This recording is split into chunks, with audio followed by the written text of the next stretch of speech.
As for a timeline, at this point, investigators believe Jabbar picked up the rented F-150 in Houston, Texas on December 30th. He then drove from Houston to New Orleans on the evening of the 31st, and he posted several videos to an online platform proclaiming his support for ISIS. There were 5 videos posted on Jabbar's Facebook account, which are time-stamped beginning at 1:29 a.m. and the last at 3:02 a.m. In the first video, Jabbar explains he originally planned to harm his family and friends, but was concerned the news headlines would not focus on the, quote, war between the believers and the disbelievers, end quote. Additionally, he stated he had joined ISIS before this summer.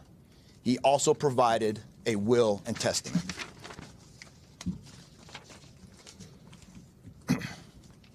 FBI and ATF.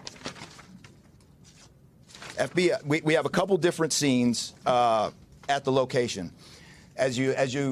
We have released the scene at Bourbon Street. That scene has been released. We also have a scene off of Mandeville address where we're currently searching that scene right now. FBI and ATF agents have secured that house, and that location is being searched for potential evidence. On New Year's morning, Jabbar opened fire after ramming through a blocked-off area of Bourbon Street, used his truck as a weapon to run over the victims. Teams of specially trained victim specialists, again, as I said, are on the ground here in New Orleans, assisting survivors of the attack and loved ones of the deceased. We do not believe the public is in any danger around any of these locations. 3 phones linked to Jabbar have been recovered, and digital media exploitation is a priority to see what is on the devices and determine if there are any other potential leads. Additionally, we have recovered 2 laptops and are currently reviewing them for any potential leads. Those laptops were recovered at the Mandeville address. Evidence technicians will also be going over the F-150 truck Jabbar was driving. As you know, we recovered an ISIS flag from the back of the vehicle.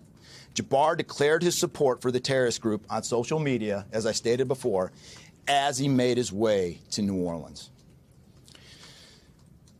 FBI bomb technicians also recovered 2 IEDs in coolers, one from the cross-section of Bourbon and Orleans Street, and the second at an intersection approximately 2 blocks away.